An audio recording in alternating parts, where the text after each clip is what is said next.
My name is Rebecca Foster, and I've been a midwife at Burlington and Aaron Midwives for 16 years now. So I went through the midwifery program at McMaster University, and that's the 4-year undergraduate program that's province-wide, and completed that, and then have been working in Burlington since 2003. I have 2 children, and so myself, I had 2 babies born at home. Both of my kids in the water, so 2 water births, and have been a midwife and loving midwifery. Were there 2 easy births? No. Like ours?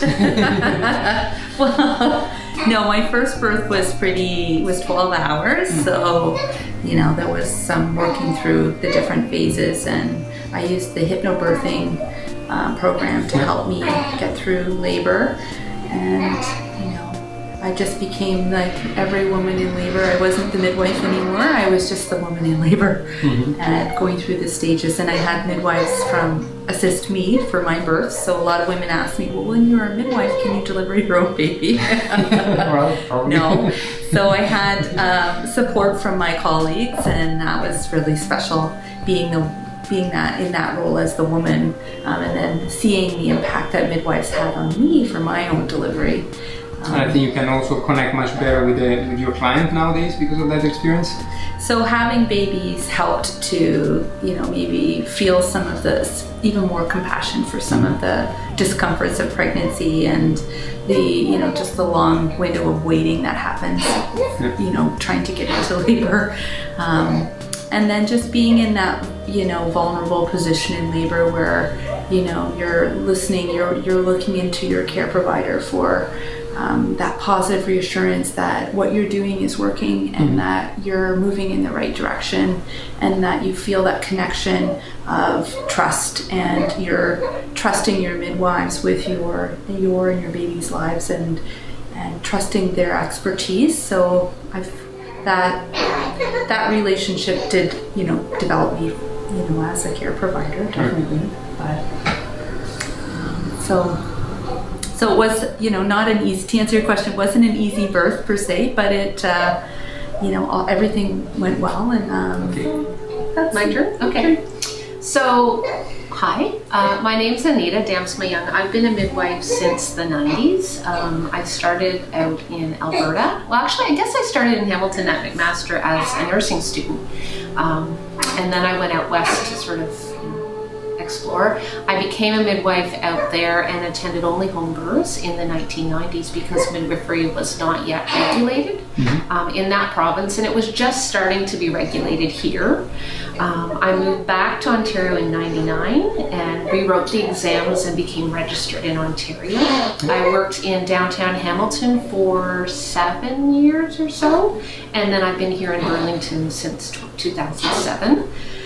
And I haven't counted how many births I've been at, but I would say probably more than 1,000. And a good percentage of them have been at home, especially when I was out in Alberta, they were almost exclusively home births. Okay. So home birth, I would say, is my preference. We're not supposed to have preferences, but I'm certainly, I would say, more comfortable in people's homes and in that environment. The hospital is fine, and we have good relationships there, but home is just a little bit more personal.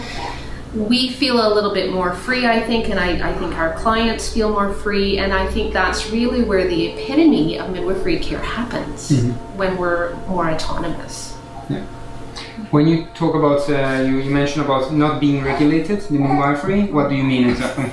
So there was no College of Midwives at that time, and so we were working underground. We were paid by our clients directly, and there were no government legislations to govern our practice.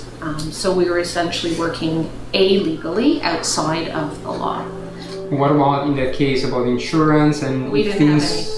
So if things went wrong, or probably they went wrong sometimes? Occasionally. Having insurance is good, but it also means that people can sue us and get money.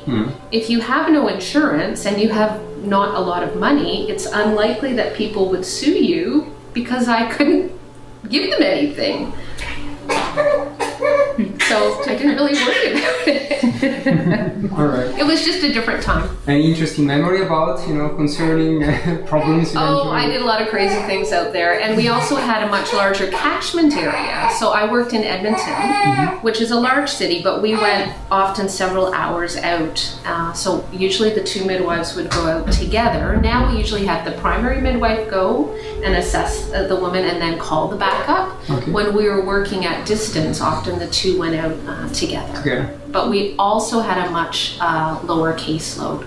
So where we care for X number of clients per month, when I was working in Alberta, it was only a few due dates in a month, right? So throughout your experience, since you have a little bit more experience, but both of you are very experienced, what is the trend, let's say, of home birth from the 90s until today? Has it increased? It doesn't? Well, let's talk about Ontario. Definitely it's increased in Ontario. Because we have been misleading a little bit maybe the public in our video that you've been watching, because we thought it was 20% of the population that had home birth, while we discovered it's actually 20% of your clients that have home birth. What about the population of Canada or Ontario? What you know? I think it's going up because largely the number of midwives is increasing. So the number of midwives in Ontario, really is now over 800. Yeah, close to 1,000, I think. 900. It's increasing a lot quicker than it was, within the last decade. So there's more access to midwifery care. So I think the number of home births that is possible is increasing. But I think overall, the rate of home birth is probably similar, but I think the overall number of home birth is increasing because midwives are increasing. Okay, what is your general opinion about home birth compared to hospital, from your experience and from your client's experience? Comfort or safety or? Everything. Just talk freely about whatever comes in your mind. Or start maybe from comfort and then we'll go into safety. Sure. From the woman's perspective, I think it's definitely more private. It's quieter. There's more, personal of her own personal space that she's used to.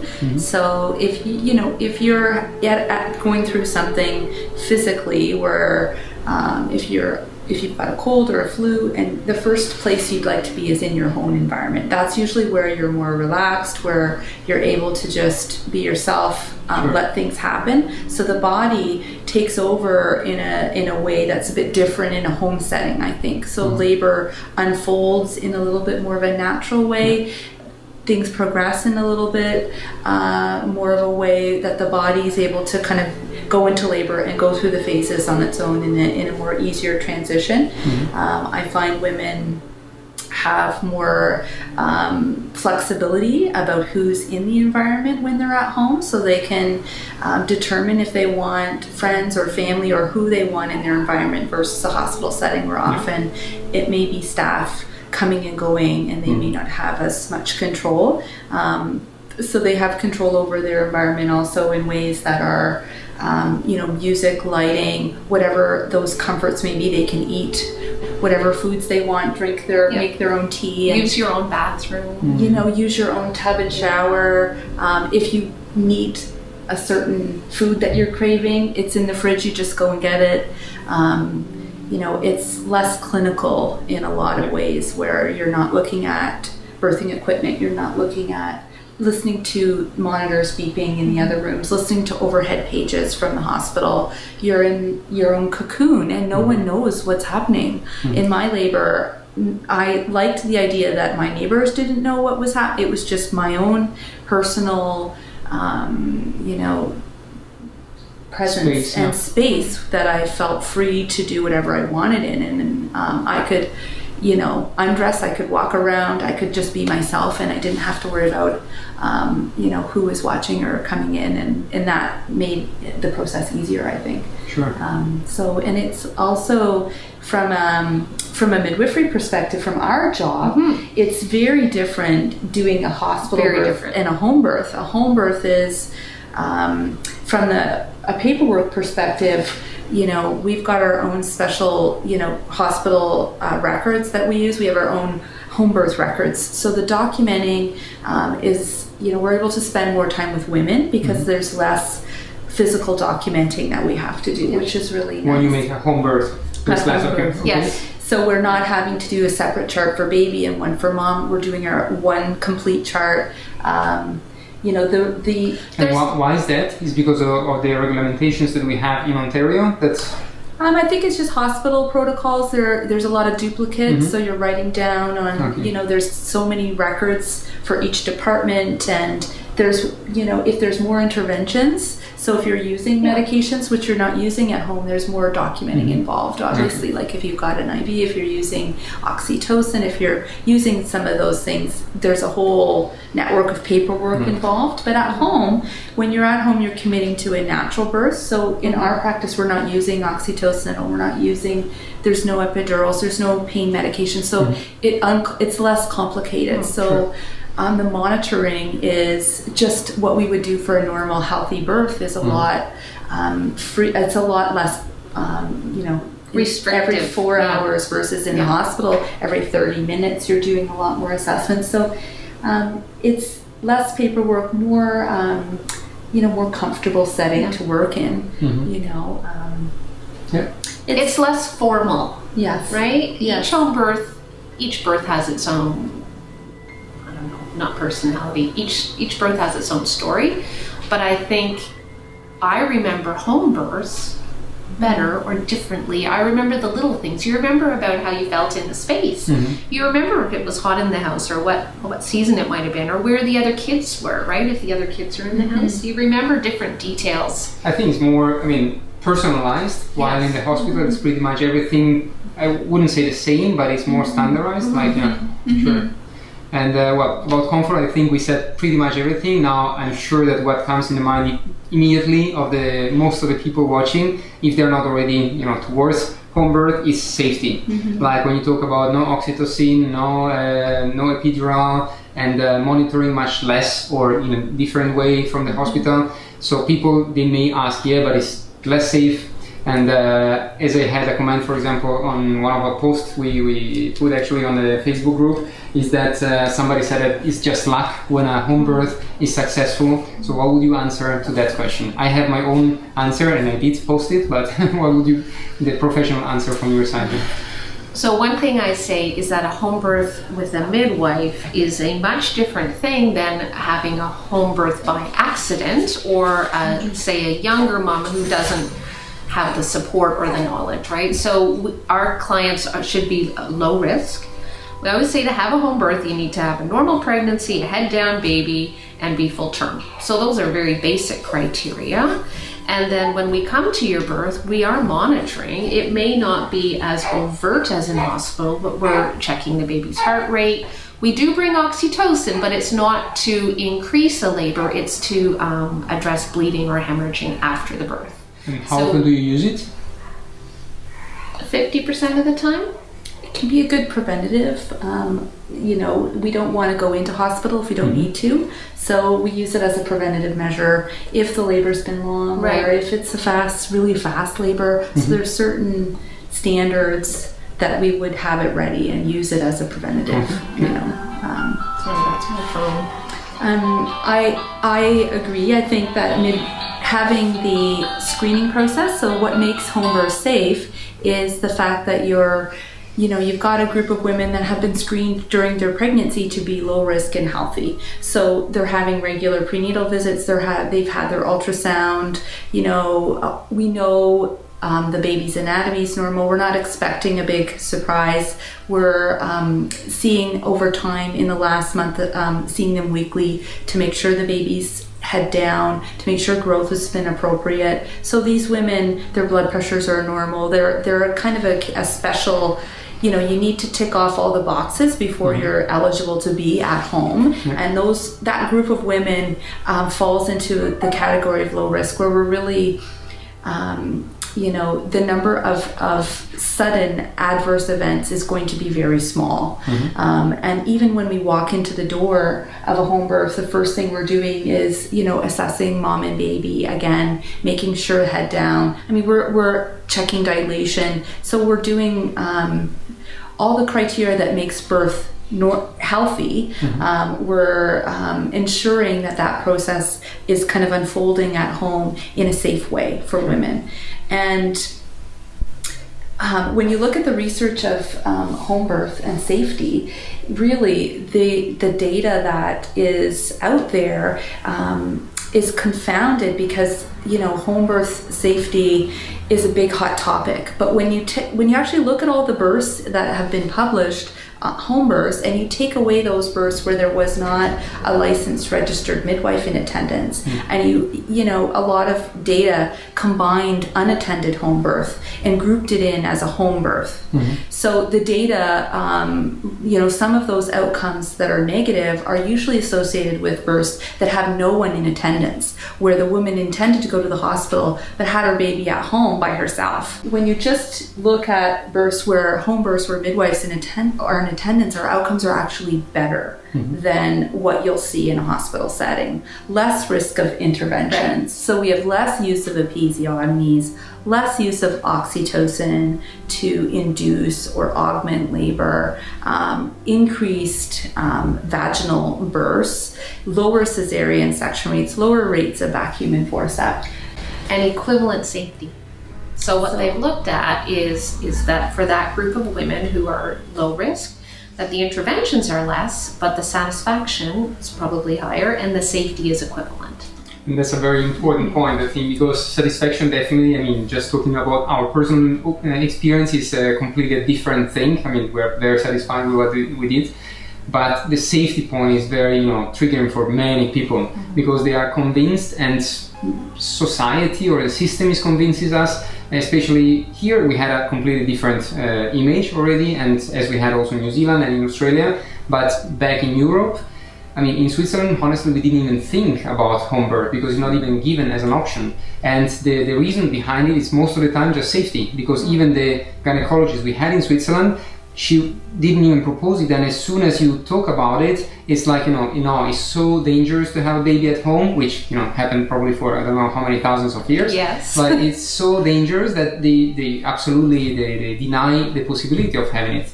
So what is it, by your opinion, again, here, as I said, it's a little bit different, but back in Europe, in my country, Switzerland, but pretty much everywhere, what is it that people are so afraid of, and why they connect hospital with safety so spontaneously, and they connect, home birth so spontaneously with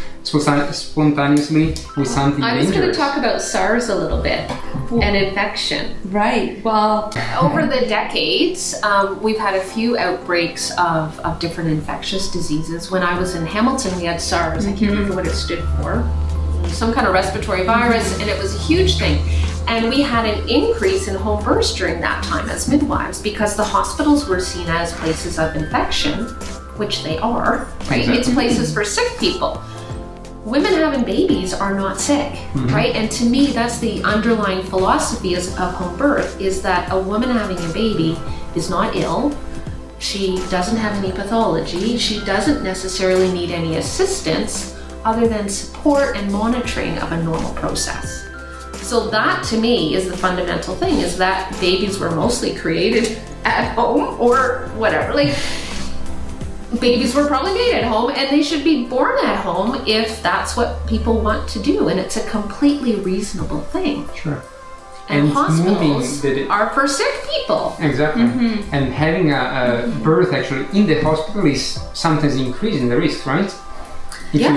Yeah, well, you're more likely to choose an epidural if you know it's right down the hall. And once you start that, choice of, it potentially opens another door for potential other interventions, like, your contractions may slow down, you may need some oxytocin, it may take longer for you to have your baby, there's just, I think when you're in a home setting, it's it's the perception that that home, it's a lack of information that people have about what home birth is. You know, it's the idea that we are coming with a couple towels and, you know, and we're going to get you to boil water and then, you know, it's really, we're bringing with us all the same equipment that what you would have at a level 1 hospital. So we're very well equipped to handle emergencies and to deal with anything that comes up. We're trained, we regularly do specialized training in emergencies that's required by our college. So we're doing those same steps in a home setting that we are going to be doing in the hospital setting. So really, the care that you're going to receive, if there is an emergency, is going to be there's safe steps that we institute to try and help mom and baby, and those are the same steps that happen in hospital. And the transition into hospital is also, we're lucky we do midwifery where our hospital is within a very short distance from usually where we're providing home births. It's usually within about 30 minutes.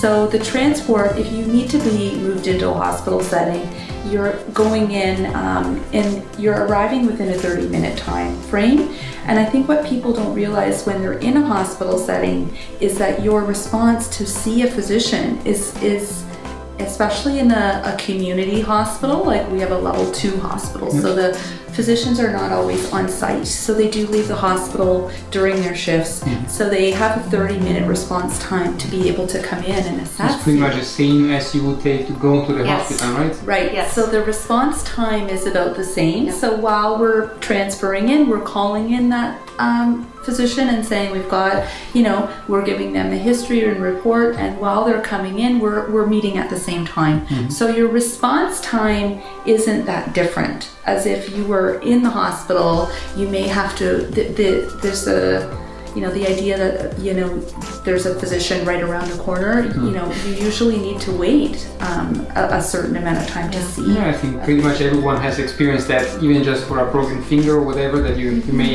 you know, stay there for a couple of hours in the ER, so.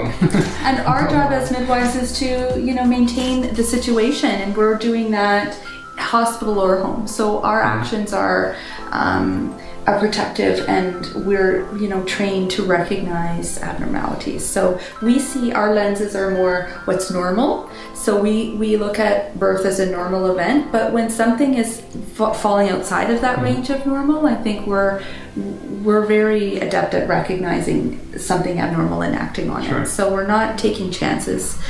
If there is an issue, often what will happen in a transfer to hospital is we're going in for a few little flags that we see. So it's often not usually bells and whistles emergency. It's usually the woman wants some pain relief. That's the most common reason that we go into the hospital, is she's chosen to have an epidural, and she definitely has that option, provided she's not about to have the baby and there's some time there.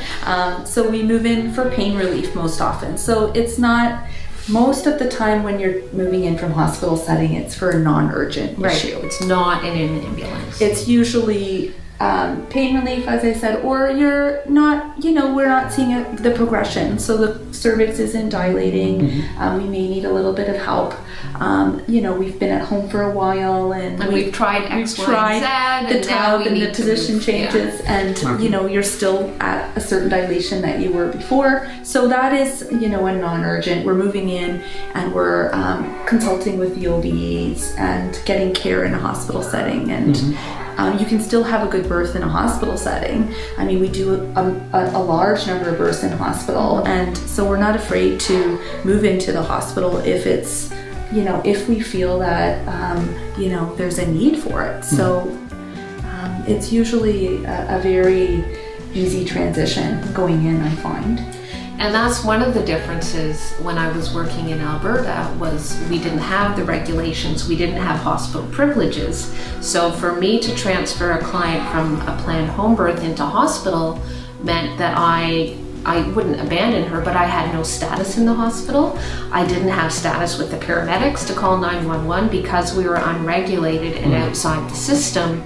it made moving into hospital much more challenging. Sure. And so I think we did it less often. But I do think that has value. The regulation and the integration into the healthcare system does have value to our clients who choose to have a home birth and stay out of the hospital. Us having those relationships and linkages are helpful in an emergency situation.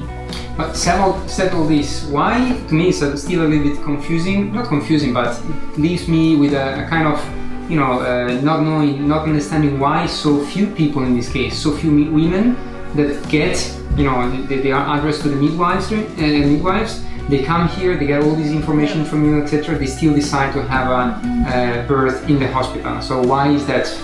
What do you think? I think it's society, family, peer pressure, or whatever. It's still counterculture. It's still not the norm. And I think although the woman, often it's the partner. Actually, the woman comes and often her relationship with us is a little bit tighter because she comes and then she says, but my husband would never feel comfortable with that. And we say, well, bring him to home birth night, have him meet us, X, Y, and Z. But if you don't have the support of your partner or family, it makes it a more difficult choice. And I think for many families, it's still very much an unknown and unheard of and just not considered safe. And it's very unfortunate that you call it counterculture when, culture, if we look historically, is just the last, 150 years, which is medicalized birth, the standard. Yeah. So to call it counterculture could be, should be the opposite way, but... It should be. And I say that often, women have been giving birth for thousands of years at home with, their family and support. And it's really only the last 100 or so years that women have been going to hospital. Exactly. It's a relatively new phenomenon. Yeah.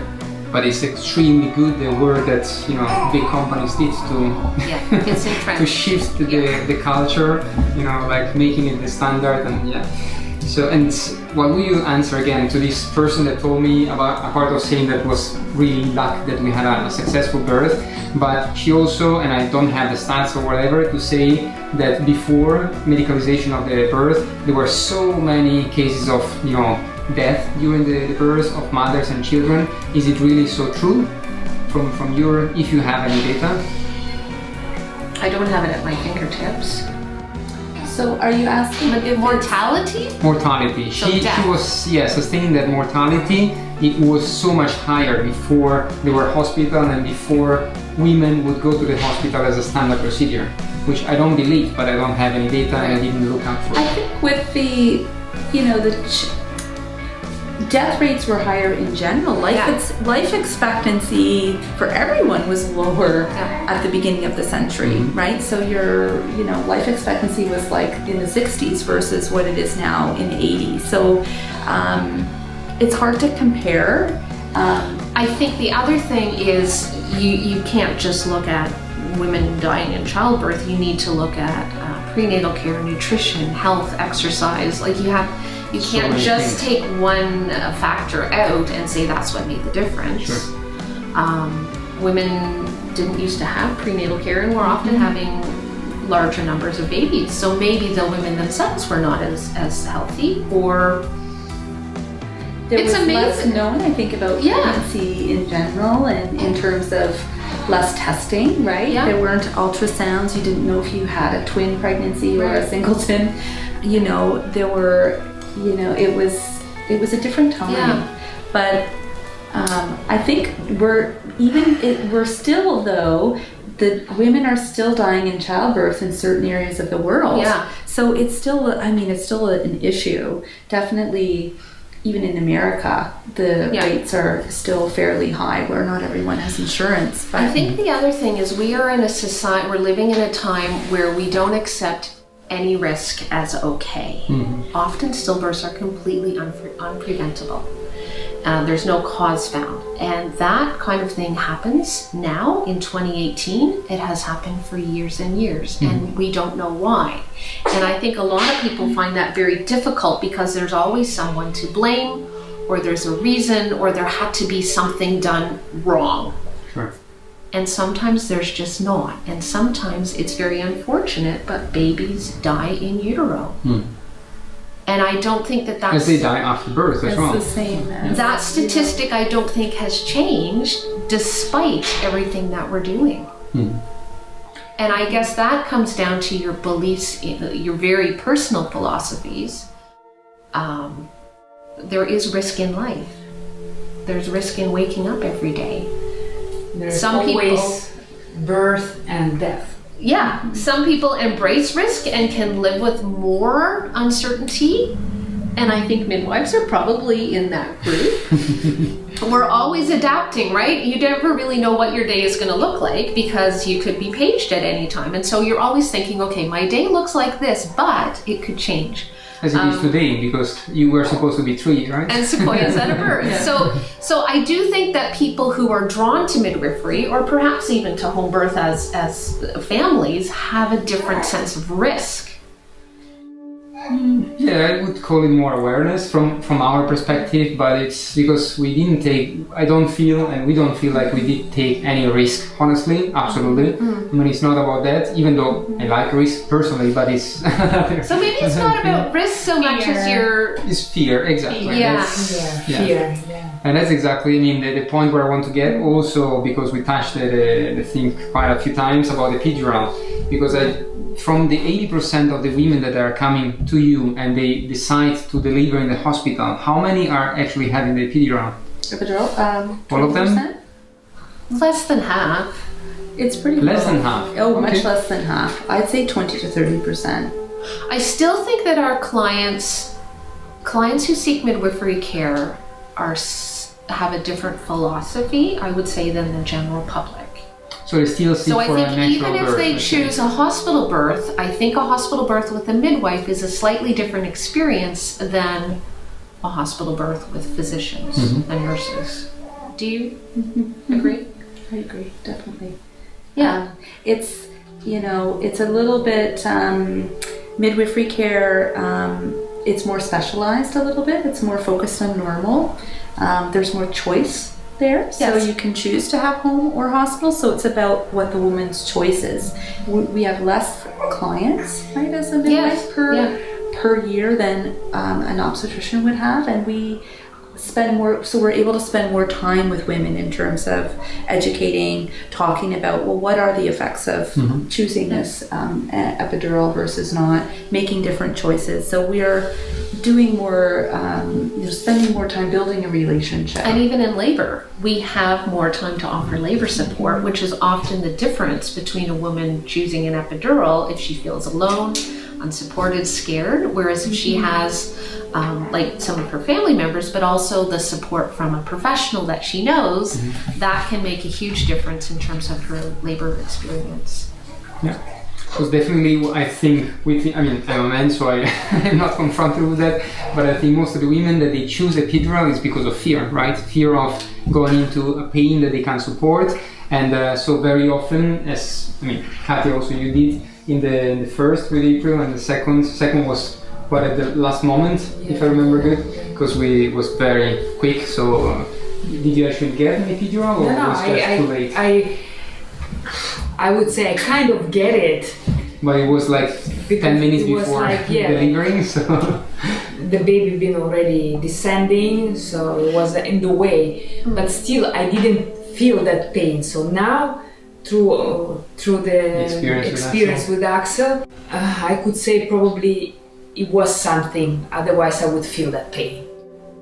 Because now I know what does it mean, and what kind of pain it is. So you actually did make an effect. Yeah, no, I think it was. Yeah. We also see clients who very much want to avoid an epidural, who very strongly wish to not use an epidural, and occasionally an epidural can be an effective way if it's been a long, slow labor.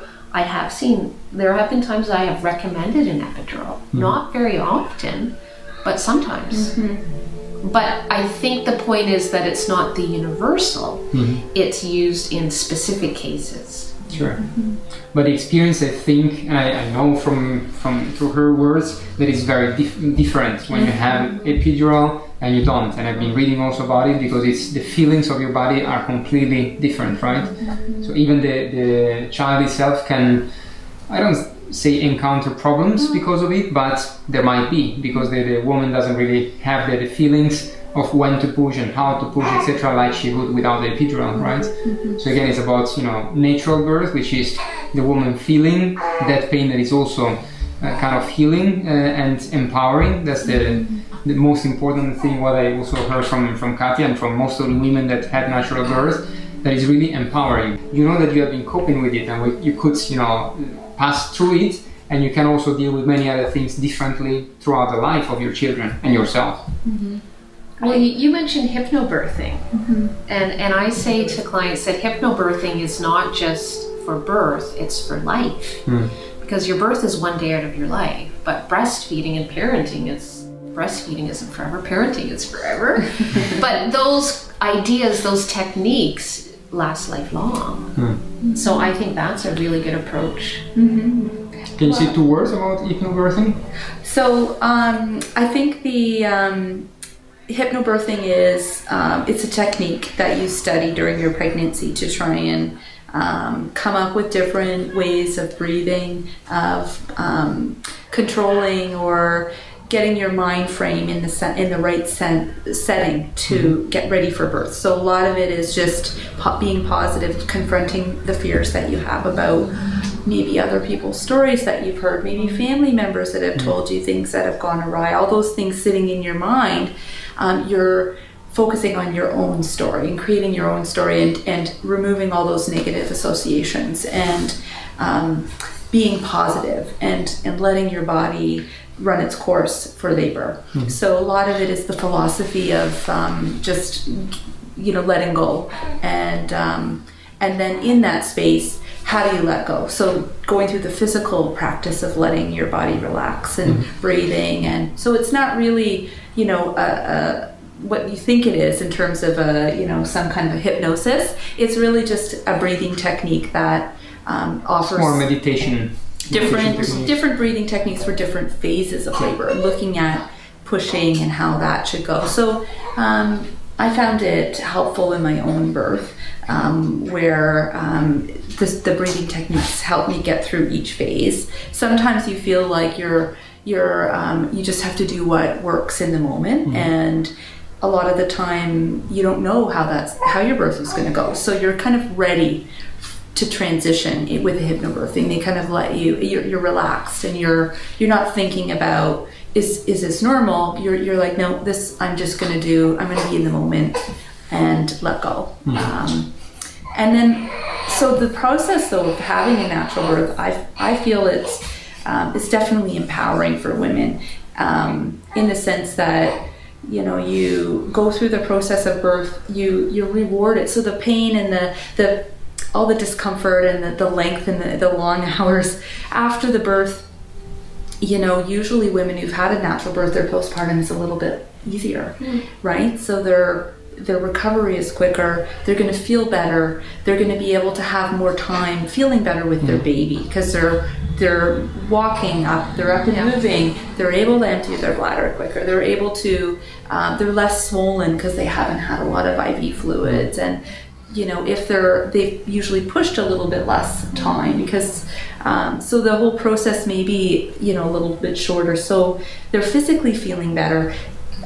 So I find the immediate physicality is better, and the long-term connection may be also improved, in the sense of, well, if I can do that, if I can get through that, right. Well, this, you know, if my baby's crying all night and I've had no life sleep, is paradise. I can, you know what, that sense of even just having a midwife in your pregnancy and feeling educated about what's happening to your body, you feel more aware of yourself and confident to make other healthcare choices down the road. You know, so to advocate for yourself in the healthcare setting is another layer. So even being able to speak up and say, you know what, I need to know why that I'm doing this test and what it's for, and maybe I don't need it. You know, and looking at your health from a critical lens of information. And I would add it's also empowering for men, not only for we have a completely different experience, but it's very empowering for men as well. I mean, I would add that because you're women, so I think all our travel have been like this hypno preparation. Just cut me from entire universe and say, okay, now it's just about you and your baby and your family. Your choice was different, I think. Yeah, from the beginning it helped me. It was much more intentional. Well, we're very happy you chose Yes, for sure. Most of the time, the image that birth has generally in the public, if you think about TV, for example, is so painful. Like, these women on TV, they are screaming and shouting. It's painful. It is. I'm not saying no, but the image that leaves to anyone who's watching a film, especially on kids, I think. Because, girls, they are seeing these movies where there is this scene lasting just 1 minute, but the woman is screaming like, it's so painful. Exactly, and for sure that is resting in the mind, like many other things that you've seen on TV. And when they are actually pregnant, they want to avoid it because, our natural tendency is to avoid, we have fear of having pain and suffering. So it's to face it and to be able to confront yourself with the willingness to go through that pain because it's anyway healing and empowering. It's, TV and the general image is not helping at all. No. And the way that birth is portrayed is very inaccurate in many ways. You can ask Sequoia about that. Cinematography. Right. Yeah. So some people ask, I don't know if your other kids were present for your birth, but some people ask me, well, they were in the room beside us. Some people say to me, well, what about my other kids? Won't it damage them to, see their mother potentially in pain or making noises? And I say, if you treat birth as normal, the kids will just accept that this is the norm and that's what you do. And we often have kids in appointments, we do home visits. And so I think some of the best memories that I've had of births have been where the whole family was there, either present for the whole labor or we have images of, everybody on the family bed, right? So you got the mom with the new baby and the dad and the siblings all around in their PJs. And it's part of life. It's part of normal. Sure. And then those kids grow up and have a normal view of birth. I guess I feel very fortunate to be able to provide home birth because it is a much more intimate experience for the family, but also for me, and that gives me satisfaction.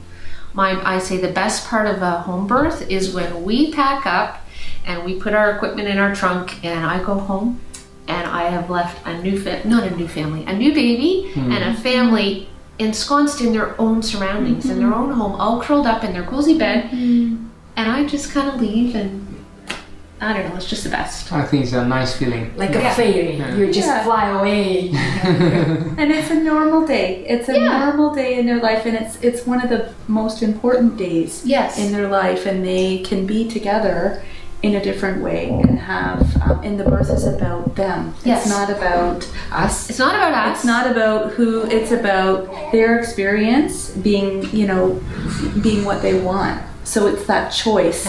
So I just implore women and families to just educate themselves about it because it is a reasonable choice that is available. We're paid to offer home birth. Right. We're fully licensed, and it's a safe choice for women. But there's a lot more to the decision because I think it becomes a very personal choice that you have to make based on your beliefs, right? Because it's not the norm. It's a choice that you have to make very intentionally. And so when I hear people say, you're crazy for planning a home birth, I think, no, these people are intentionally choosing this. I think home birth in this society, how we do it, is an intentional choice that's reasonable and safe. And parents are not crazy at all. They put so much thought into this decision where I think when you go to hospital, it may not be the same processing and thought that goes into it. You just do it because that's what you do. Absolutely. When you choose home birth, it's a very conscious choice. And I think that gives you power in and of itself. And if I also tell women that sometimes you don't know how you're going to feel in that moment.